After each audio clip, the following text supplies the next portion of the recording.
আজকে আমরা সবাই যাচ্ছি খুলনা থেকে বরিশালে, মানে আমার বাবার বাড়ি। আর এই দিনটা হচ্ছে 28শে ডিসেম্বর। তো hello everyone, welcome to our another new blog. বলেছিলাম আগের ব্লগে যে আমরা নতুন বছর করার জন্য বরিশালে যাব। আর এই তো সব কিছু গুছগাছ করে সকাল সকাল বের হয়ে পড়লাম। আর শ্বশুরবাড়ি থেকে একটা সাগরকলা গাছ নিয়ে যাচ্ছে আমার শাশুড়ি মা তার বেয়াই বাড়িতে। এটার কারণটা হচ্ছে এই কলাটা খুবই ভালো, মানে গাছটা যেহেতু ভালো একটা জাত, যার জন্য একটা ছোট গাছ আমরা নিয়ে যাচ্ছি। আর আমরা যেহেতু একটা কার বুক করেছি, যার জন্য কোনো কিছু নিতে ঝামেলা হবে না। আর এই তো তারপর আমরা খুব তাড়াহুড়ো করে রওনা দিয়ে দিলাম, কারণ আমরা চাচ্ছিলাম যাতে তাড়াতাড়ি করে বাড়িতে পৌঁছাতে পারি। আমরা বাসা থেকে বের হয়েছি 9:30টার দিকে, যেহেতু শীতের দিন, যার জন্য বের হতে হতে একটু টাইম হয়ে গেছে। আমরা যেহেতু সকালবেলা কেউ নাস্তা খেয়ে বের হইনি, আর নাস্তার ঝামেলাও করতে চাচ্ছিলাম না বাসায়, তো আমরা খুলনা থেকে প্রায় 40 থেকে 45 মিনিট দূরেই একটা ব্রেক নিলাম। আর এখানে হাইওয়ের পাশে একটা রেস্টুরেন্ট পেয়ে গেলাম, আর এটার নাম হচ্ছে সেই স্বাদ। তো এখানে এসে দেখলাম গরম গরম পরোটা ভাজা হচ্ছে, ডিম ভাজা হচ্ছে, এছাড়াও কয়েকটা তরকারি দেখলাম, গরুর মাংসের কালা ভুনা, তারপর হাঁস রান্না করা। তো আমরা যেহেতু সকালবেলা এগুলো আর নেইনি, আর আমরা নিয়েছিলাম পরোটা, ডিম ভাজি, ডাল ভাজি। তো এগুলো অর্ডার দিয়ে আমরা একটু ঘুরে ঘুরে দেখছিলাম। আর খুলনা থেকে বরিশালে যেতে সময় লাগে প্রায় 3.5 ঘন্টার মতো।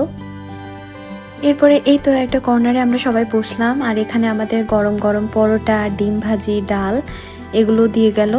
এখানে চা ছিল না, চা থাকলে একদম 16 কলা পূর্ণ হয় যাকে বলে আর কি। আর বাঙালির কিন্তু সকালবেলা 1 কাপ চা ছাড়া একদমই হয় না। তো যাই হোক, চা যেহেতু পাইনি কেয়ার করার, এগুলো দিয়ে আমরা নাস্তা শেষ করলাম।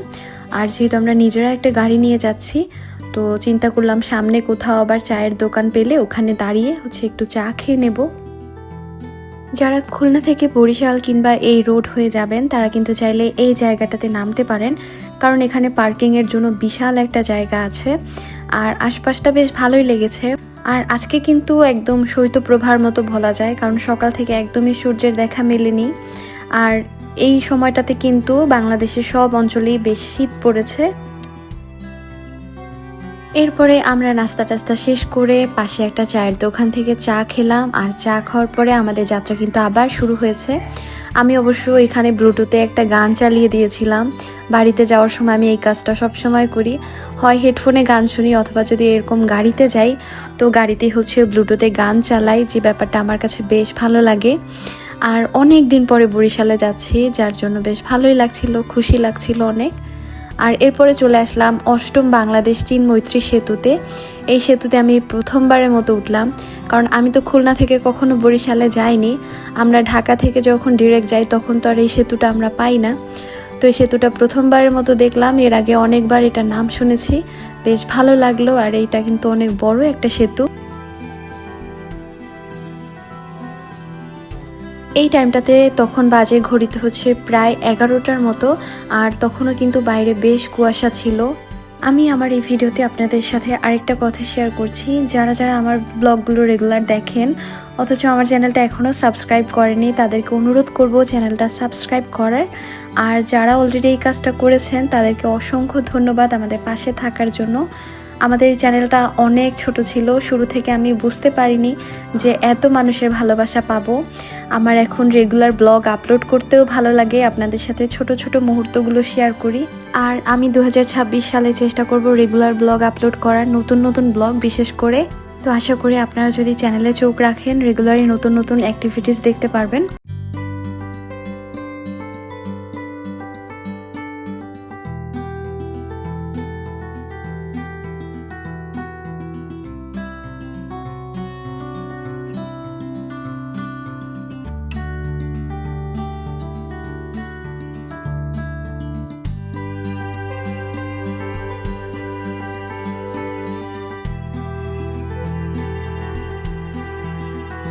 খুলনা থেকে প্রায় 3.5 ঘন্টা 4 ঘন্টার মতো সময় লাগে। আর যেহেতু আমরা মাঝখানে ব্রেক নিয়েছিলাম, আর গাড়িও আস্তে করে চালিয়েছে যেহেতু অনেক কুয়াশা ছিল এই দিকটাতে, তো এর জন্য আমি আর রাস্তার কোনো ক্লিপ নেইনি, একবারে চলে আসলাম বাড়িতে। বাবা মা সবার সাথে প্রথমে দেখা করলাম।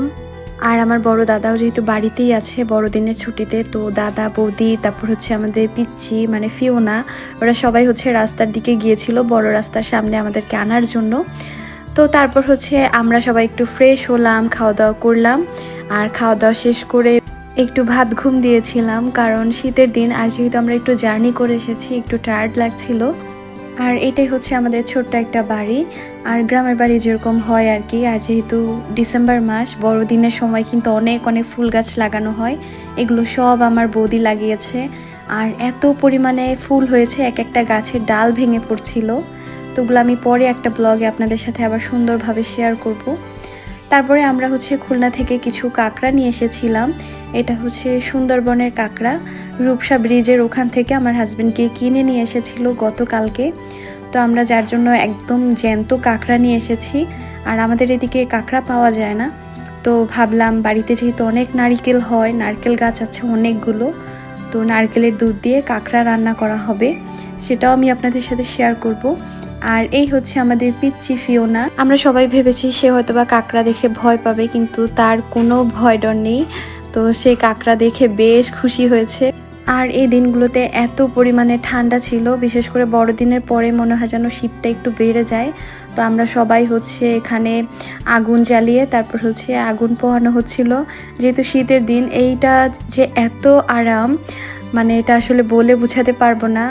আর এই প্রথমবার মনে হয় আমরা বাড়িতে আগুন জ্বালালাম, কারণ আমাদের বাড়িতে মানে বরিশালে কিন্তু এত বেশি ঠান্ডা কখনোই পড়ে না। তো তারপরে হচ্ছে সন্ধ্যাবেলা এখানে আমার মা আর বৌদি হচ্ছে চা বানানোর প্রস্তুতি নিচ্ছিল, যেহেতু সন্ধ্যাবেলা চা না খেলেই নয়। আর আমরা যেহেতু দুপুরবেলা এসে খাওয়া দাওয়া করেছি, আর মা যেহেতু বড়দিন উপলক্ষে অনেক অনেক পিঠা বানিয়েছে, তো সেগুলো তো আমাদেরকে এখনও খাওয়াতেই পারেনি। তো এখন হচ্ছে চা আর পিঠা খাওয়ার পালা।